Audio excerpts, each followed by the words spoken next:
मित्रांनो, BEE पेपरसाठी very important numerical कुठल्या टॉपिक्सवर fix येतात असे तुम्हाला मी 7 टॉपिक देणार आहे आणि 7 डेरिव्हेशनचे टॉपिक देणार आहे ज्याच्यावर फिक्स डेरिव्हेशन येतात ते तुम्हाला स्क्रीनवर दाखवतो.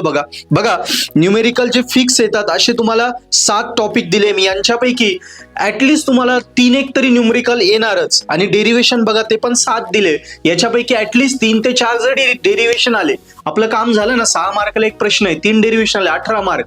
अर्धी 24ला पासिंग आहे. पासिंग तर इथेच होऊन गेली. आपले एखादा प्रश्न स्वतः लिहू शकता. यस, सो व्हेरी IMP दिलेले आहे. काल मी पेपरला BXCच्या दिले होते आणि पोरांना त्याच्यातले 10 मधले साधारणतः 5 प्रश्न येऊन गेले, पासिंग होऊन गेली. सेम BEE साठी आहे. फॉलो करा, फ्रेंड्सलाही सजेस्ट करा, गॅरंटेड स्कोरिंग करायला. आणि हो, BEE सगळे सॉल्व पेपर आपल्या पर्पल हार्ट ॲपवर अवेलेबल आहे विथ एक्सपेन्शन. त्याचा फायदा घ्या. थँक्यू.